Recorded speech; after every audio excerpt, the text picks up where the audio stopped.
Techstars. We're the worldwide network that helps entrepreneurs succeed. On this stage over the last couple days, we've been supporting entrepreneurs through pitch competitions, through education of what's happening in markets. And we have a great panel here. If you sat through the last AI panel, you'll recognize one of the members here. But this next one is Data Privacy and Ethics Challenges in AI. It is my pleasure to bring back up to the stage, who has been on the stage right before this, Bruno from Techstars in Montreal. It's good to see you, bud. And if we can get everybody on stage. Thank you, John. So I'd like to welcome Carlo from Swift Medical, Moti from Firedome, and Aaron from Cooley. So welcome back, everyone. AI is an interesting topic. We talked about applying it to different industries, but AI exists where data exists.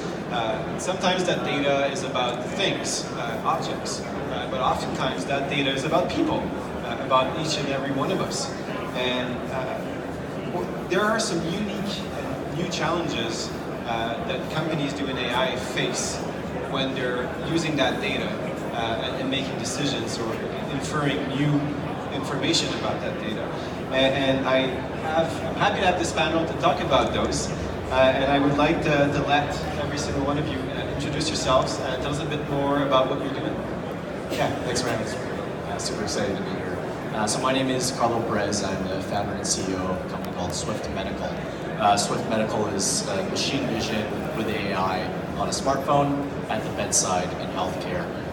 So we have a number of set of products, but our premier product is an application called Swift Skin and Wound. It's a platform for digital wound care management. So I'll just unpack that a little bit to help give context to how I'll be speaking today. Essentially, what you may or may not know is that chronic wounds, something that it's basically a hole in your body that may never heal for years. There are more people with chronic wounds in this world than with leukemia, colon cancer, lung cancer, and breast cancer combined. The price tag to global healthcare systems is bigger than all those combined as well. And so what we build is a platform for digital wound care management. It's a smartphone application. You essentially point it at the wound, wave it around the wound. It'll automatically measure and assess the wound in terms of the tissue types, sizing, etc. It'll also build a full 3D reconstruction of the wound so you get the depth. And then it'll also start to move down the pathway of other measurements and elements that are important for wound and wound care. Just to provide some insight into how we deal with AI, obviously we deal with it on the imaging side, so healthcare image is something I'm happy to speak about, as well as the prognostic capabilities we're developing, utilizing that data for how to prevent wounds moving forward. Great, thank you, Carlo. Hi, I'm Moti. I'm the CEO and the co-founder of Firedome. Firedome is a cybersecurity company for smart home device companies. We are helping the companies to protect their products and their devices against cyber attacks. We are using AI in order to identify new attacks, new kinds of attacks. And we are helping them to prevent cyber breaches to their systems and help them to protect your data and my data from being stolen. And we are very excited to be here and share our thoughts. Thank you, Moti. Aaron. Hi, my name is Erin Locker. I am a lawyer with the Cyber Data Privacy Group at Cooley. And we do a variety of things. We counsel clients on compliance issues around data privacy and security. We help companies when they've been breached, when Moti isn't there to protect our clients. We help with regulatory investigations, litigation, as well as transactions, and do a lot of work with startups, kind of navigating a lot of the data protection regulation that's come up over the past couple of years, and looking forward to being here, so thanks for having me. Great, thank you all. So I have 4 key topics that I want to talk about. Hopefully we have time for all 4 of them. But the first one I want to talk and introduce is risks. Carlo, Moti, you're both leading startups that gather a ton of data, personally identifiable information. Aaron, you work with a large number of customers who do the same thing. I'm curious to see what's the biggest concern you have in your mind when you're thinking about all the data that you have? And what can startups do to avoid situations that could kill your business? About when something bad happens with the data? Yeah, it's interesting. I'll take a first quick stab at it. I think that as we have conversations about data and AI, the thing that's not keeping me up at night, ironically, is how do we create and generate clinical utility using our data for effect at the bedside. So that's actually not the thing that's keeping me awake at night. Really, I think about really three key areas. Number one, how do you operationalize data? We're installed in every state across the U.S. in over 1,000 facilities, so it's a good amount of data that's coming in. How do you take that data and actually, with that amount, curate it, cleanse it, de-identify it, and bring it to effect for your teams to actually apply within your application? So that's challenge number one. I'd say challenge number two, from an organizational perspective, I think there's startups in the room. I think the first thing you think about day one is probably how do I eat tomorrow, as opposed to how do I ensure that I have the proper organizational structure to have proper separation of duties, to et cetera, et cetera. So that's always a challenge that I think about. It goes a little bit away with scale and funding. And maybe the last one, probably the biggest one, is this idea of, irrespective of your structure that you have, how do you then get your team to really be compliant inside of, here's what the organization believes in ethically, here's what we must adhere to regulatorily, and so therefore here's how we will act and build products moving forward. So that question of how do we really make sure everyone's aligned, and how do we actually make sure that everyone's kind of moving along and operating in the way that the business really wants to not just be compliant but also successful and helpful to our end users. Okay, so as a cyber company, the expectations from us are much higher. So our clients are relying on us to store all their data in a secure place and to protect it. So that's our first concern, like to be more protected than every other client or partner. So basically, I'm a CISO as a part of my job as security officer, and we make sure that we protect the data in the higher possible way, two-factor authentication and stuff like that. And the real challenge is that we are collecting a lot of data in order to detect cyber attacks.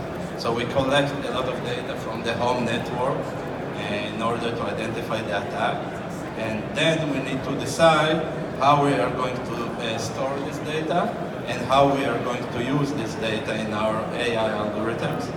And so the best way we found that works is to separate between the identity of the end user and the data that we store.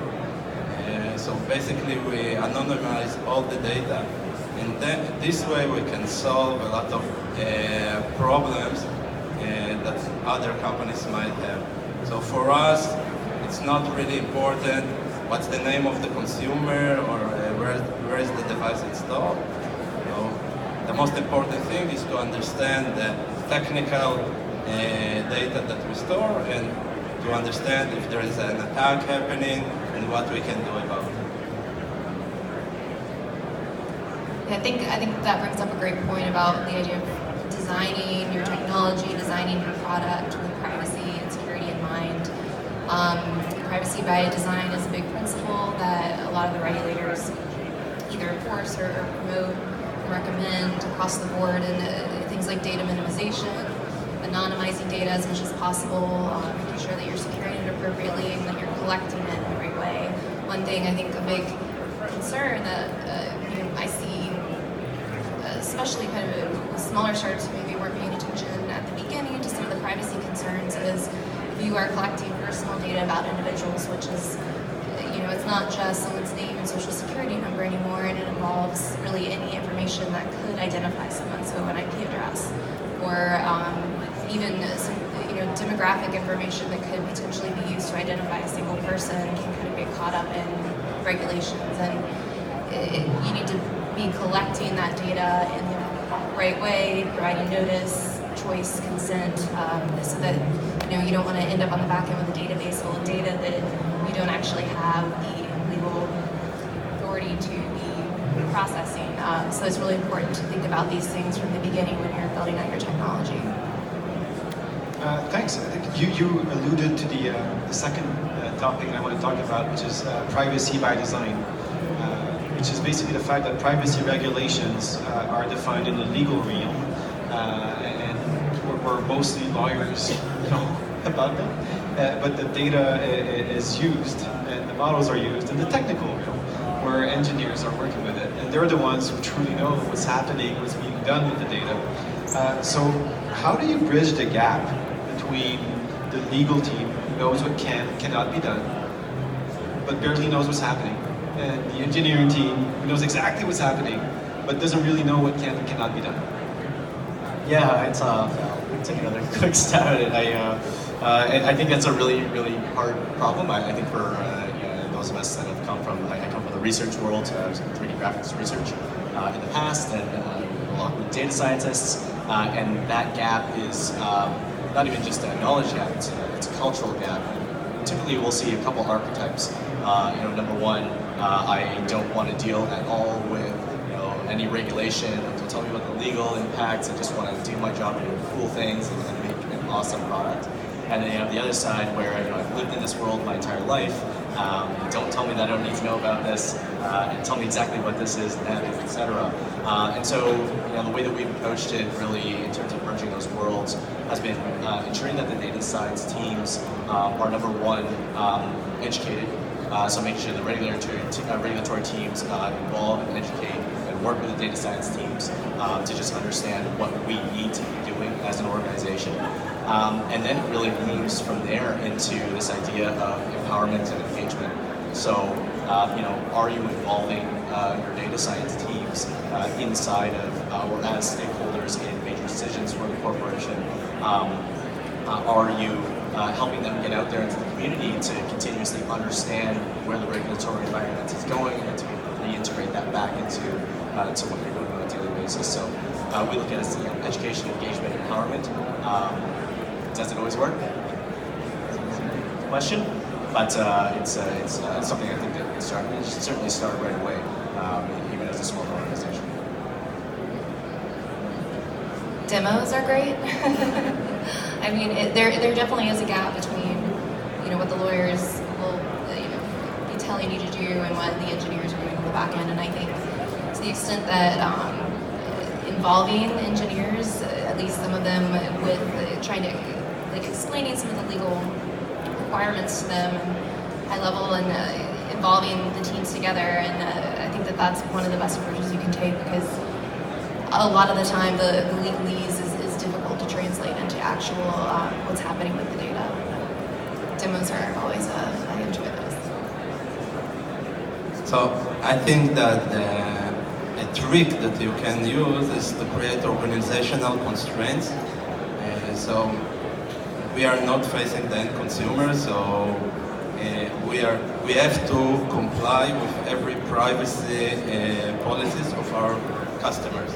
So it's a very good trick, because this way you understand that you have to be to work with a lot of constraints, and in order to be able to sell your product to your client, you have to make sure that you are not going to go against this privacy policy, against this end consumer. So I think it's a good trick that companies that facing end consumers can do inside their company.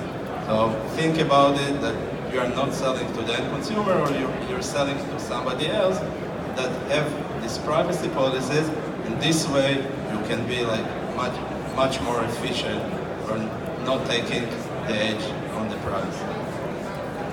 Taking on some points that were said there, a bit more precise question I have for you is, the concept of the right to data subject requests. As someone, I can ask a company to show me, to send the data they have about me, as well as the right to request that they delete it. So in the context of an AI company, when that data includes not only data that's been gathered about me, but inferred from the algorithm, the data I never gave you, but that you figured out about me, how does that work? And if I ask you to delete it, does that imply you need to retrain the model but without my data? So how do you apply these rights to a world of AI? Let's start with Aaron. So, data subject requests, individual rights, a lot of this came up this past year with the EU General Data Protection Regulation.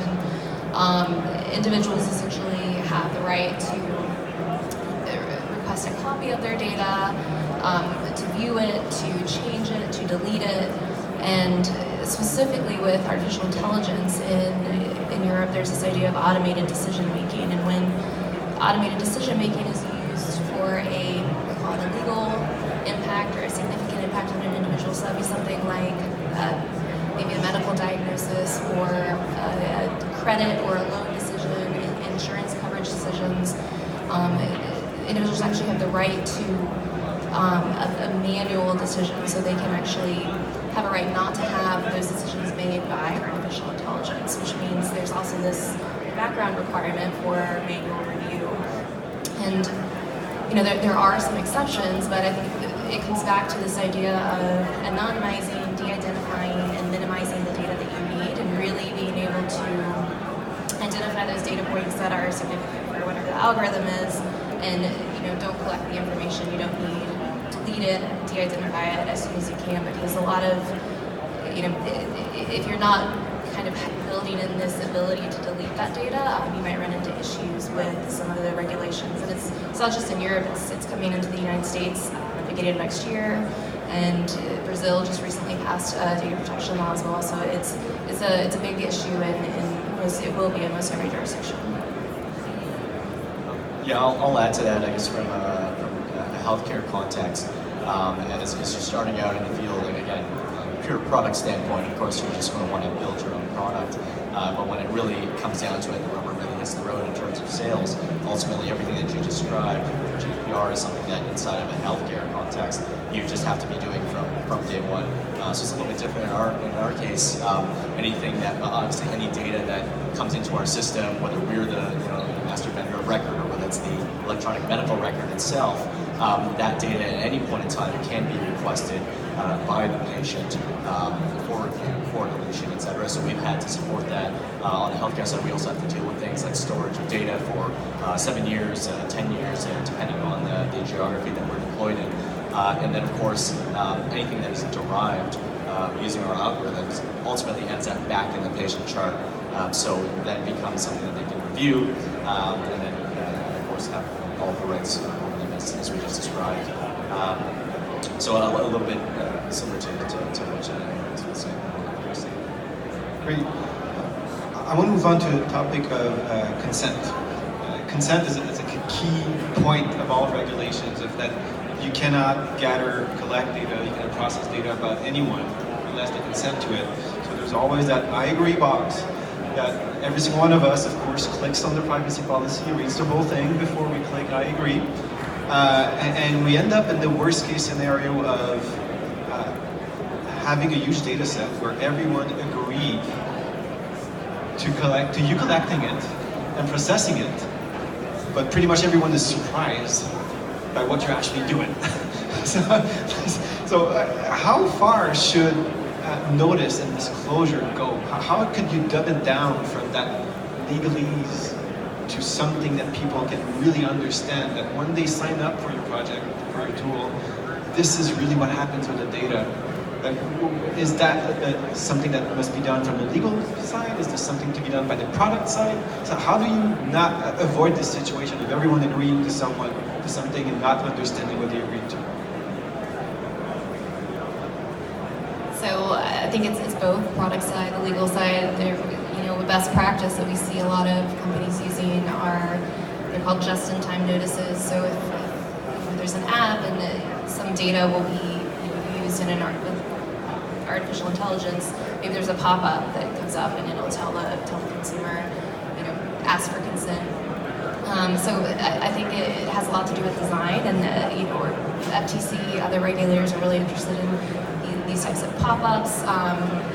Don't ask for consent, months in advance when they sign up for a service if you're only going to use automated decision making, artificial intelligence at one point. So I think being really specific, and sometimes you see those privacy centers on websites. Even just a short little note or reminder when someone's signing in. There's lots of different methods that you can use that I think you don't want to scare consumers away, but effective ways that you can tell them this is how your data is being used, like a reminder or a pop-up, something that isn't intrusive, but it's not necessarily a long privacy policy full of legalese. Okay, you mentioned how you have to adhere to the privacy policy of all your customers. Yeah. So how do you make sure that the privacy policy you're adhering to relates to what you're truly doing? So I think there is no good solution for this problem. When we read this privacy policy, so we make sure that we really read the policy and not just like scroll down and press the button. And our attorneys helping us with that a lot. But I really think that on the end consumer, it's a big challenge because there is a lot of people in the industry that working hard in order to build these consent boxes to be harder to say no. Okay, so there is a lot of companies out there that just trying to understand what is the right user experience they want to build in order to make us to press yes on the button or not be able to press no. So it's a big challenge. I think it can be solved very easily because in the end, all of us, we just want to use the product. We want it to work. So the privacy issues are not in the main concern of the consumer. I'll add to that. It's really interesting. So you think about that again in the context of healthcare. I don't know how many people here have gone to the doctor recently and had to click on one of these forms and yes, I accept this. The answer to that is technically no. So in healthcare, the consent is managed by a unique chain of agreements, both verbal and nonverbal, from the patient to the clinician to the provider, and ultimately all the way out to the payer, and of course the organizations that provide software and services into that provider. As you think about, there's very interesting examples of, we do a lot of work in elderly care settings, whereby you may have patients that have dementia or may not be able to respond appropriately to the procedures that are about to be done. In our particular case, to be quite honest, 5 years ago, if you came in with a camera to the bedside in a hospital facility, someone would freak out, like, well, what are you doing? Now it's a completely accepted thing. But there are individuals that when you approach them with our software, they'll say, well, what are you about to do with that camera pointed at that sensitive area of my body, and where's that data going?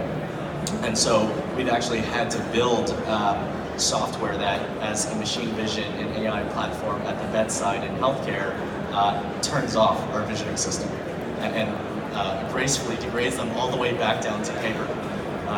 We've thankfully seen 90% of those facilities switch it back on after a month because they see the value. But it's an interesting way of identifying that as a patient. You don't have one of those boxes.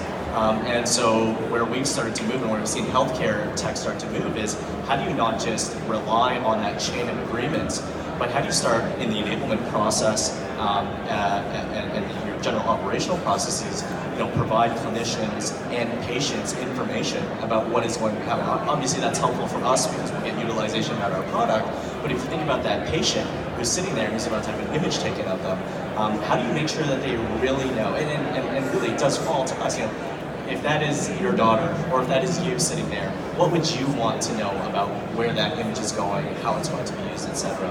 So I think in a lot of ways it can be enforced, it is enforced, but it also just falls to us as an industry to start realizing this trend is not just a fist on the table moment where, oh, now privacy is really trendy. And no, this is something that's really important to us as a society, and tech has an opportunity here to lead at the forefront and make these types of changes. Great comments by all. Fortunately, we do have a few minutes left for the fourth topic, which is a bit more high level around ethics, responsible AI. So last December at Europe's, Joshua Bengio unveiled the Montreal Declaration for Responsible Development of Artificial Intelligence. And if you didn't have the chance to read that, I would highly suggest you do read it. Just go type Montreal Declaration Responsible AI. And there's a set of principles. And the first one states that development and use of AI systems must permit the growth of the well-being of all sentient beings, as opposed to the opposite.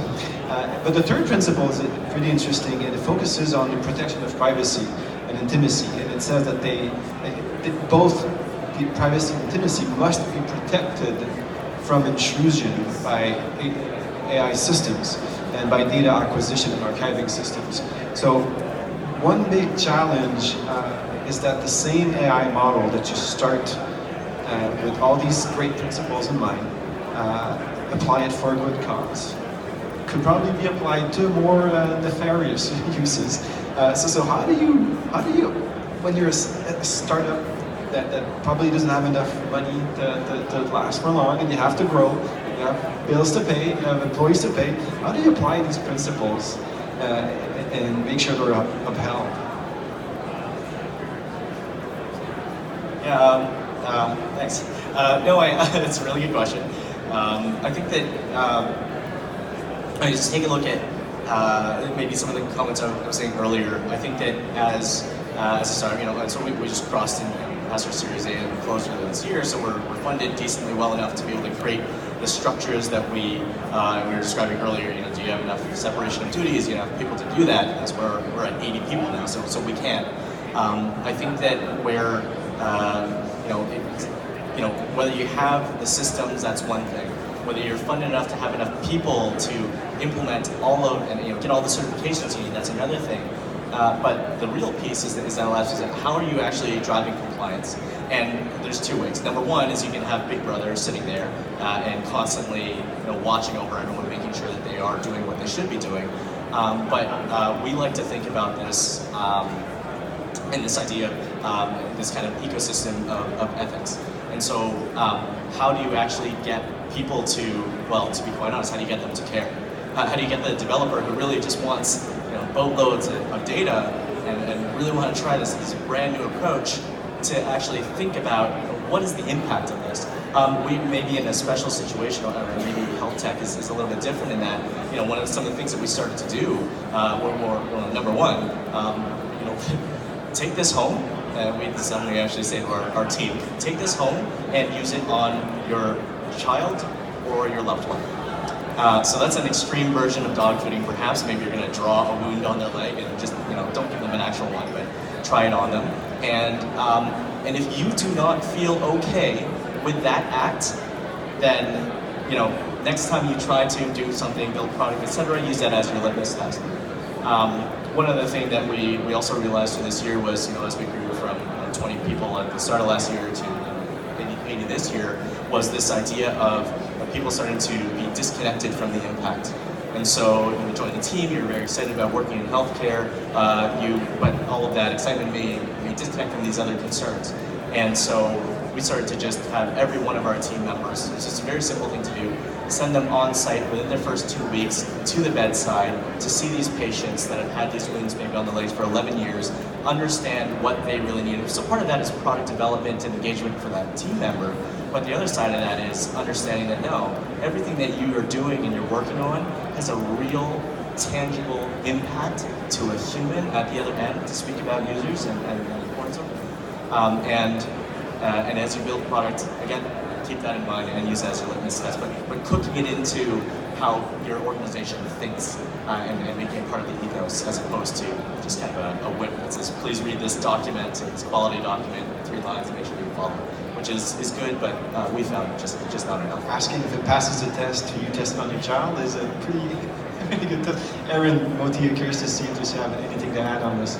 Yeah, so I really relate to it. I think it's a question of education and company culture.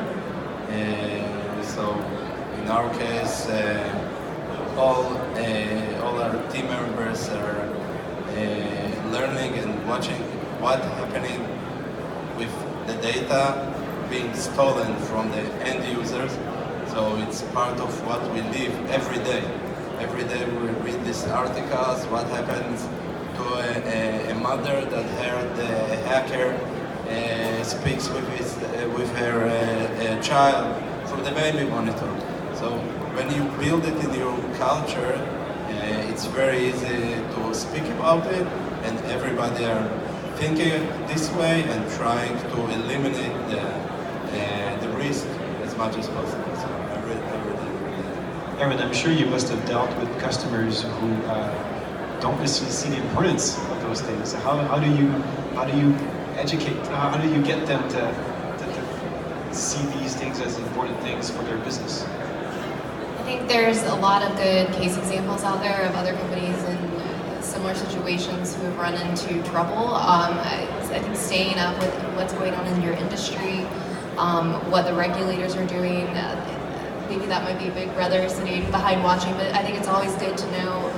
You need to look forward to the long run and see where do you want your business to be in 5-10 years, and the practices that you're doing now, is that something that could get you in trouble when you know you're the size of one of the big players in the tech industry. I think kind of keeping up with industry news, as well as, you know, as a lawyer, I always say confidentiality agreements are a great thing to have with everyone. And I think also the idea of promoting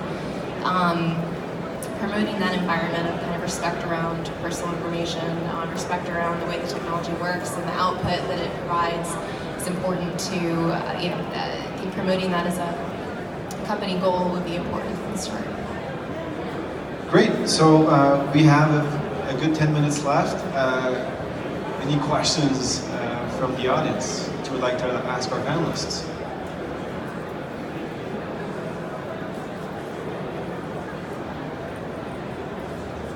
Hi, hello.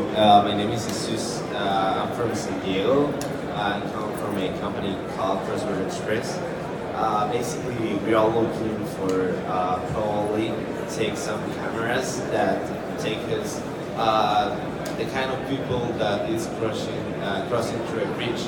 We are actually what we do is a bridge between the Tijuana airport in Mexico and a terminal in San Diego. So we connect two countries by using a bridge. So people that has a flight in Mexico, they can go through that bridge instead of going to the traditional border.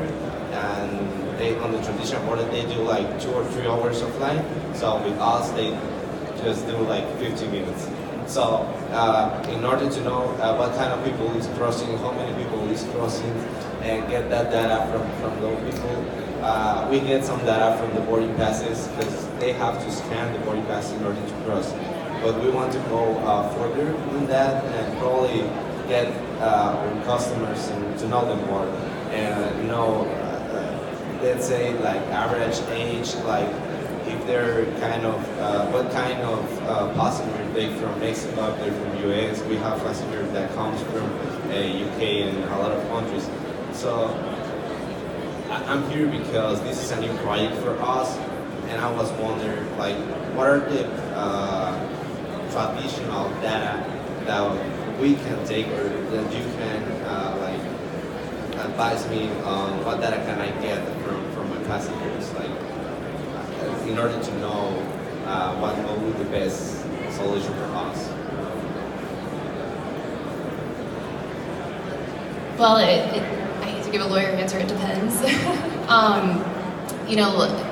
I think when you're looking into specific types of data, it's going to be in the US. We regulate privacy and security kind of by industry, and there's different federal laws that we regulate the collection of data and kind of checkpoint like that. I think it'll be important to just check for each type of data and figure out exactly what you need. And like I was saying earlier, I think data minimization is a really important aspect here, as well as de-identification. But generally, I can't kind of like speak to specifics, but I think you'll want to be really just clear about the data you want to collect, and of course, obviously with privacy principles, you need to be disclosing that, making sure that people understand what's being collected. You know, when you're walking through a checkpoint, maybe people might not realize exactly what's going on. So something that a lot of the regulators talk about is providing these privacy notices. And Carlo got into this a little bit earlier with patients. It's important to give notice to people in a way that will be meaningful to them. So, like for example, with patients, that might be a little bit different than somebody who's clicking through a website. So those are just some things to keep in mind. Yeah, I would just add to that, just to reinforce this idea of data minimization. I think that when you become a billion-dollar business, it's a different story. At the start, you may just want every single piece of data under the sun. What's your shoe size? How long are those shoelaces? But I think that it's hard at probably maybe at all stages, but certainly at the earlier days, to even be able to pare down what data right now and 2 years from now is actually going to be useful.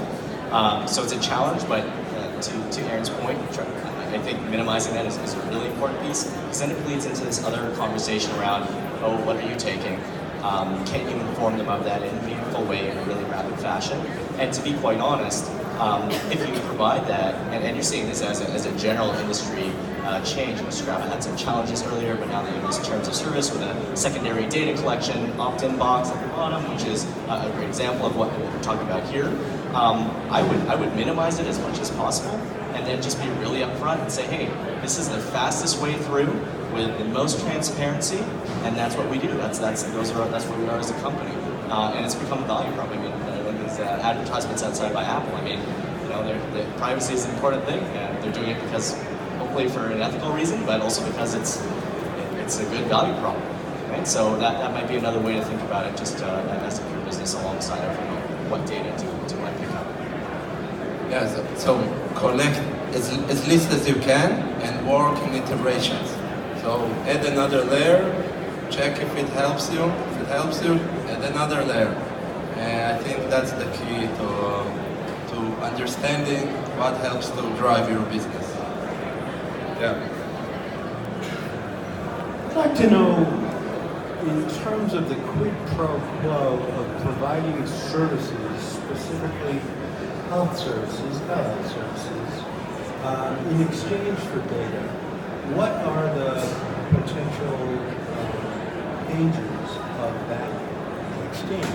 Does it in any way devalue the consent, if that makes sense? Specific to health data? Yes. So, one thing to say, in January 2020, there's the California Consumer Privacy Act is being passed, and it's kind of a complicated question because there's certain regulations that also govern health data, but there's this idea in a lot of new data protection laws about whether you can offer a reduced level of service to individuals who don't provide their personal data. So I think it could apply to health data, it could apply to a lot of different types of data, and in the future there may be restrictions on whether you can actually price people at different levels for providing different amounts of data.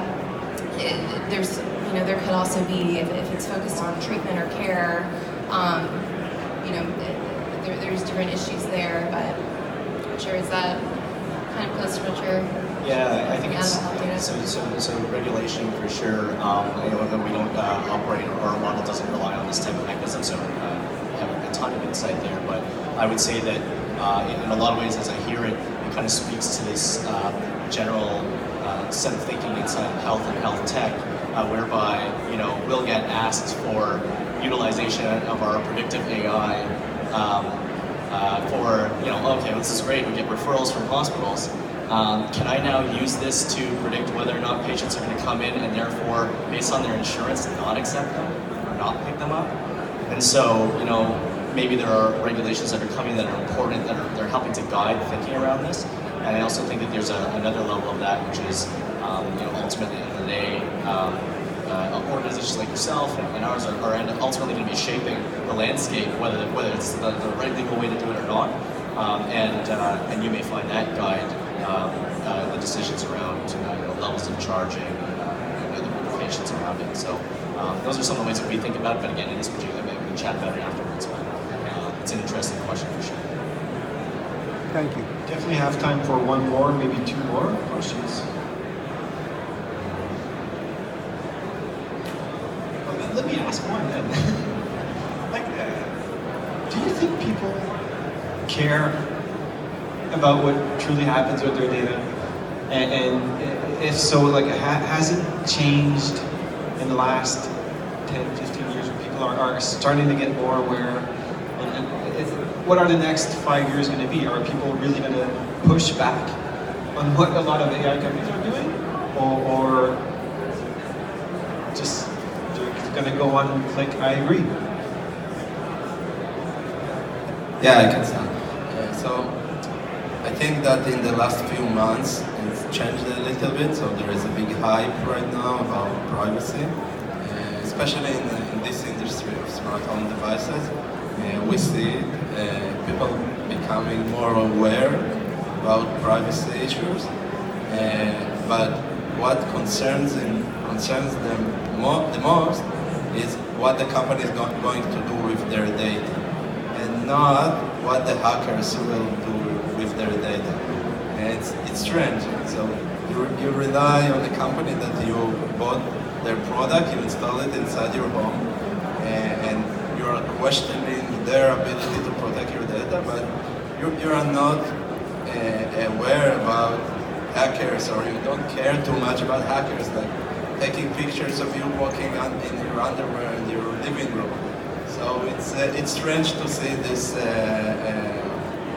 approaches, but that's the way that we see that people think about privacy of their data. Yeah, so it's worry not only about what the company is doing with the data, but whether they protect it well enough.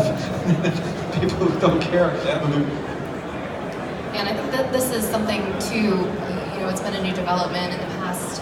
Privacy from, who's driving, the rules around privacy has been regulators and litigators. There's always been tests, class action litigation around different privacy statutes, privacy laws. Regulators, especially recently, have been more active, but I think the third big piece now is consumers, and they expect privacy. They, more and more we see our clients thinking about privacy and security, not because of the regulators, not because of the threat of litigation, but because they know their consumers are asking questions about, who are you sharing my data with? There's been a lot of news recently about, the sharing of data, and that's something really, you need to be disclosing to your customers. So I think it's almost just as much as kind of the increased regulatory enforcement as the consumer aspect that's really been pushing a lot of companies to take a closer look at what they're doing. Yeah, I think just add a little bit more to that. I don't know if everyone here remembers that moment where you were so excited about Gmail, and then one day you realized how they were using your data to make such an awesome tool, and you kind of felt, not sure I'm okay with that, but I really like my new email client.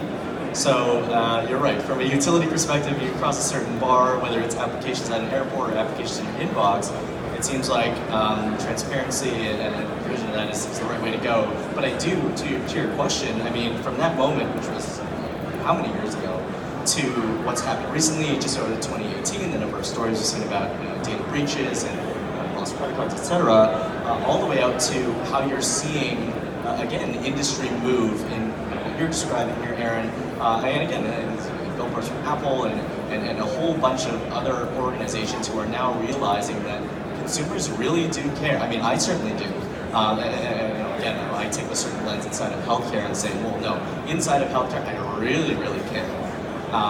But the idea of privacy as a value proposition, as a defensible moat for your business, which again, if you think about what Apple's doing, they built a moat around their business, which is called privacy. Real, not real, remains to be seen, but I think is a very important movement, and I think that the key thing to note about that is a little bit of what I was saying earlier. Why would they put up such a big billboard? Number one, let's talk about it. But then number two, it is because they know their customers care. And they know that this is now, it's not just the one, Gmail does this or Google does this with my data. Now it's everything. And we're all starting to wake up to what that is. Now we're starting to put our things to the table, and now we're building businesses that also start incorporating those thoughts and ideas into different ways of monetizing, and of course protecting them too. Well, that concludes all the time we had. That was a great discussion. Aaron, Oti, Carlo, thanks a lot for being with us. That was a great conversation. Thanks. Thanks for having us. Thank you.